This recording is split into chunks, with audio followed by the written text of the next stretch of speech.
Good morning.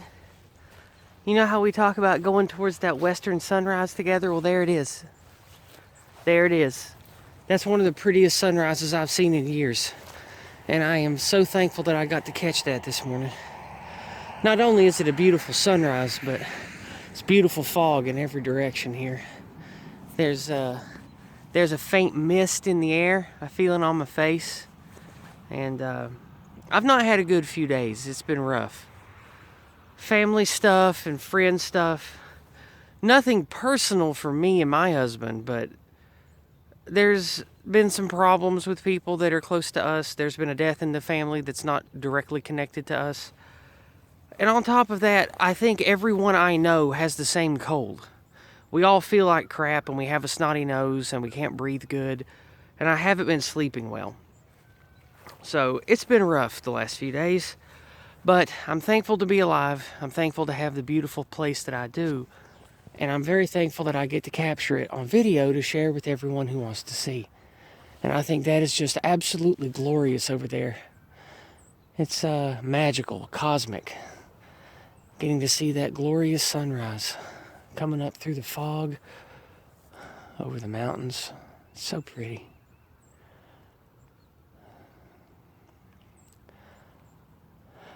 It is absolutely lovely. Now that's Blue Ridge Parkway Mountains over there. That's North Carolina.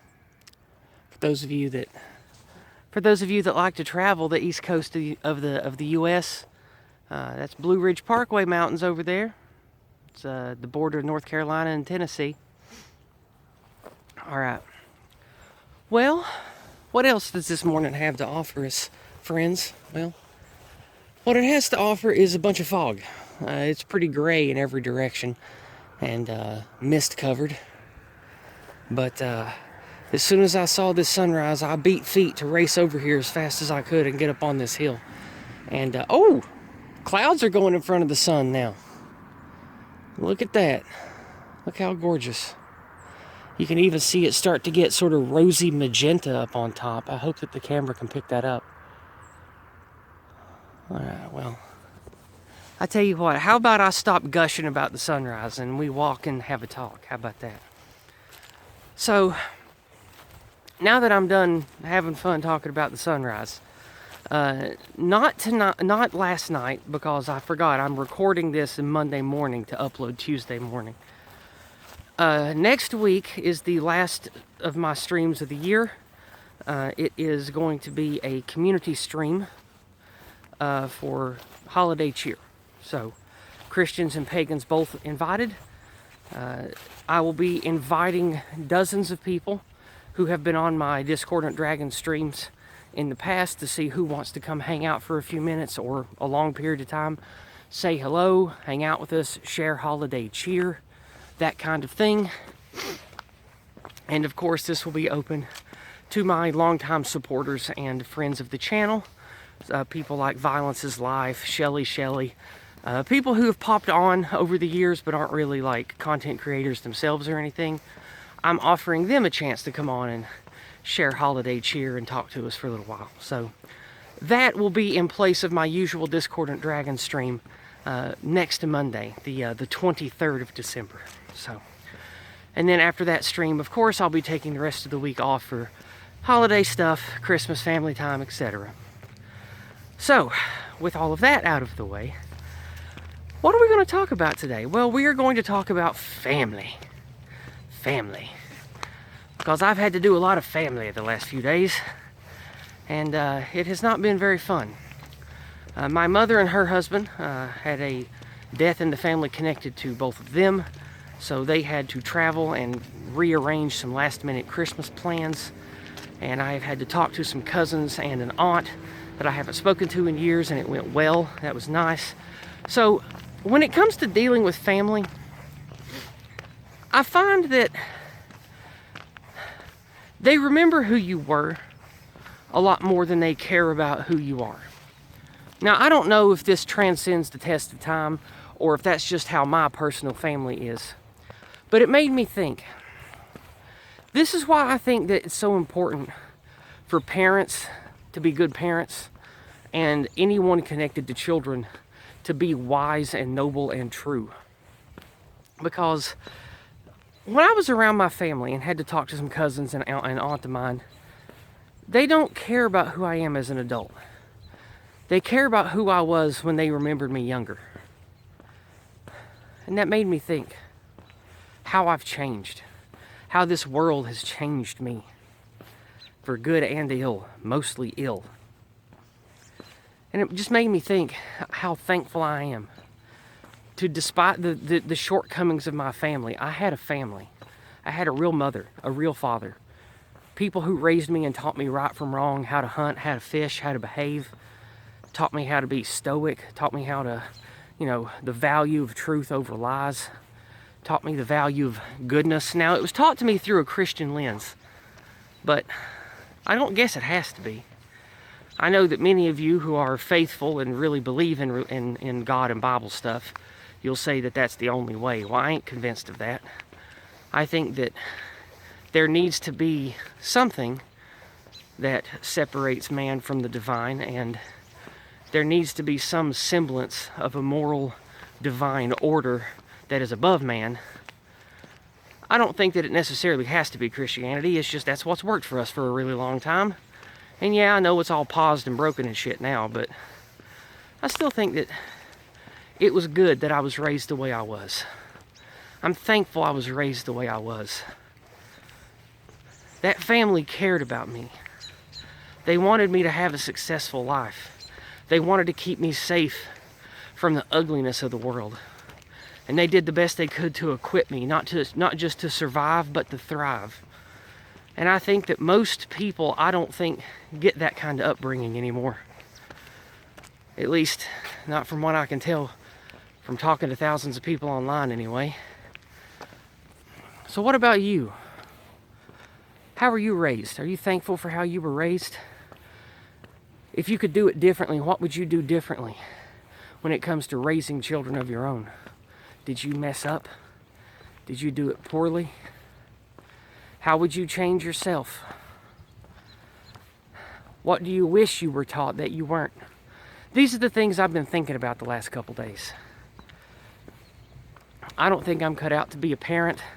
I'm barely cut out to take care of myself, and I'm a mess. So I've never even entertained the idea of being a parent. Probably for the best.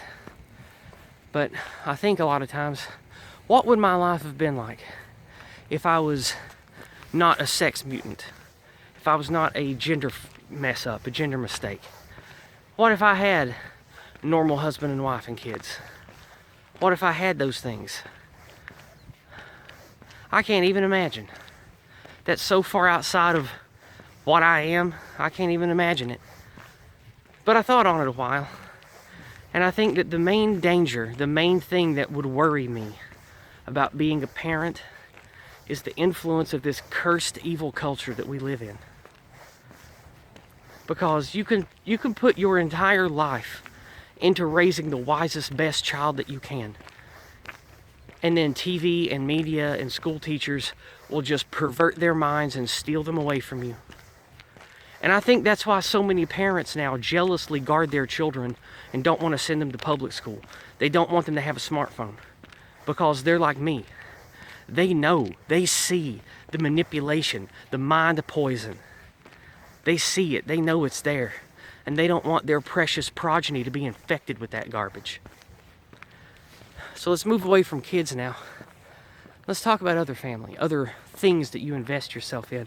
Because I've been thinking days now about how, what if I would have just not gone on the adventures I went on and not followed a hedonist, selfish path and just stayed here and stayed connected to the dozens of cousins and aunts and uncles and people in this area. But see, when I was young, the society Pied Pipered me away from all of this. They wanted me to be hypersexual, hyper-individualistic, seek out stupid social and sexual adventures and being wild and doing drugs and going to parties and wanting to, I don't know, have... Now, I never fell for this stuff, but like society wanted me to have, you know, the most expensive jewelry and the most expensive cars and shit like that. I've never really been materialistic, so that particular poison didn't take in me. But the other stuff did, all the partying and drugs and sex and stuff. That was a big part of my young 20s. I wish it wasn't. I wish I could take all that back. I wish I could not do any of that. Because going on those wild adventures, so to speak, and just sowing wild oats, to use a really old argot for that, it took me away from friends and family. It took me away from this area. It made me think, like, all the lies put into my head by public school and college and professors and TV and MTV and radio and internet stuff, because it was really young back then. But everything was just this dissident, fake sort of Gen X pushback against anything traditional and normal. And so I didn't want to be normal. I wanted to be as wild and as different and as non-traditional as possible, because I thought that's what I was supposed to be. And it just took me away from everything that I wish that I had now. So for like 10 years, I just severed myself from every family, every childhood friend, and I went out to face the world on my own, just to be wild and be selfish, and man, that was a mistake. I severed what connection I had to my family and natural support here in East Tennessee, and I basically just left for a decade, and they didn't know me. And then I came back, and a lot of them had moved on or died or didn't really want to talk to me anymore because they thought I became some kind of degenerate freak, and they were kind of right. And so I basically threw my life away because of the pressures of the anti-white, anti-male narrative that we live in. The narrative that pushes us towards hedonism and hyper-individualism. I fell prey to it, and I'm very smart. But I'm damaged. I don't understand identity well. I want to be a part of something. And see, as a young person without the wisdom of age, even really smart people like me can be easily misled. And to use the phrase again I used earlier, Pied Pipered away into doom. Pied Pipered away from the things that are really important. And I resent that, and I lose sleep over that, thinking about all the years and decades that are between me and the people who I should love and who I should know. I've got nieces and nephews I've never seen. There are cousins I've not talked to in 20 years that still live probably less than 50 miles from here. There are family members that don't even want to talk to me, and they haven't spoken to me in like 20 years. That's a wound that will never heal. That's damage in here that will never be fixed. And that's my fault.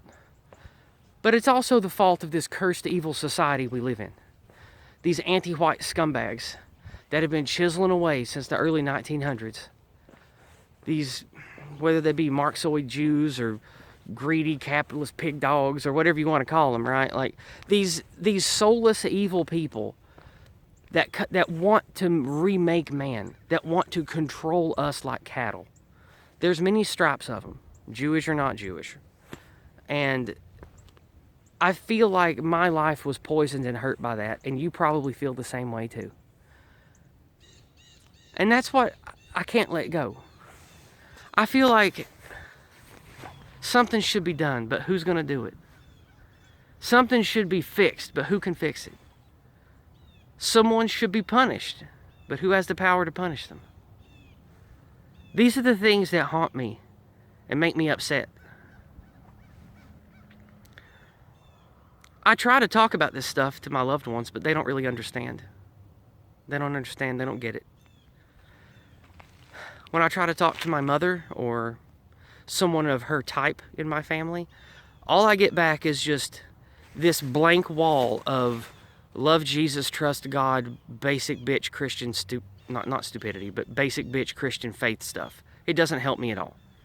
And when I try to talk to my husband or our atheist friends, they just sort of disengage because they know that they can't, because they're a lot smarter than my Christian family. And they can't mentally engage with my ideas because they know that when they start chiseling at that, they might end up like me. They just want to nod their heads.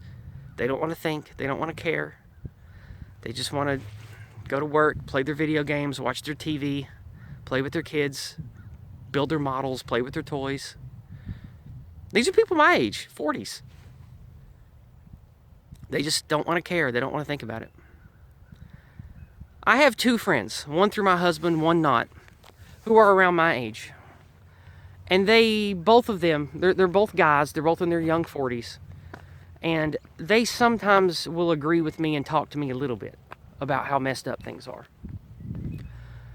But they don't want to do anything about it. They just notice. They notice things. Like we notice things.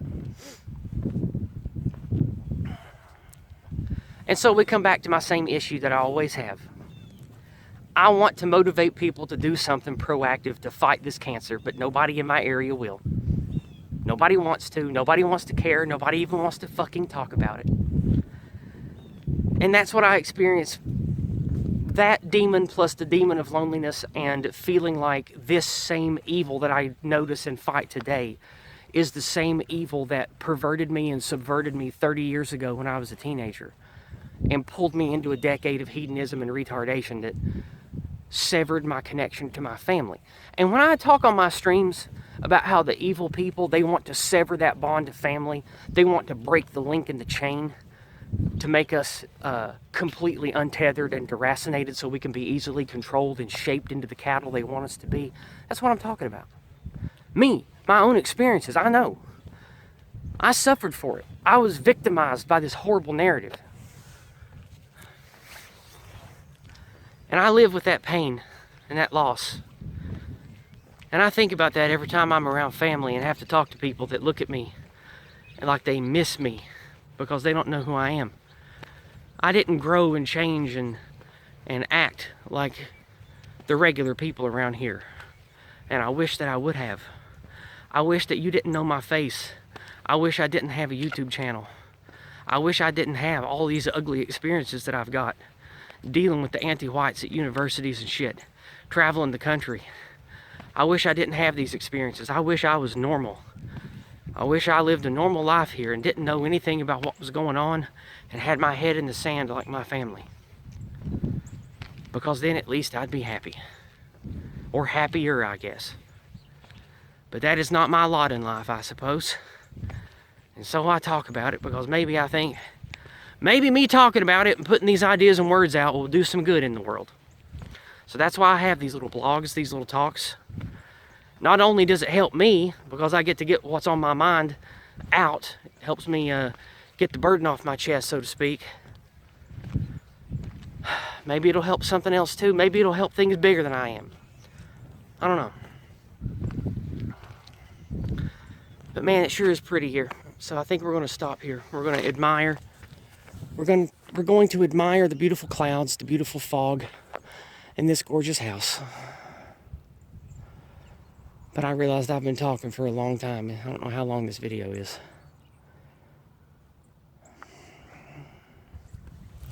We'll wrap it up here in the wealthy people neighborhood. I certainly don't live here. I hope you all embrace truth, sensibility, goodness, and you build your lives around that with the other people of like mind. I do my best to do that where I live, but it's just not happening. And I have to accept that. I have to accept that I'm at the end. And these are the people that I've got, for good and ill, for richer or for poorer, in sickness and in health. These are the people I've got, and they're not going to change. And I'm going to be with them the rest of my life. I have to make my peace with that. I love you guys. I hope you have a wonderful Yuletide season. I hope you enjoy Millennial Yule. Remember to watch that. And anyway, God bless. Keep heart and do everything you can to build a better tomorrow. Build a better you. See you next time.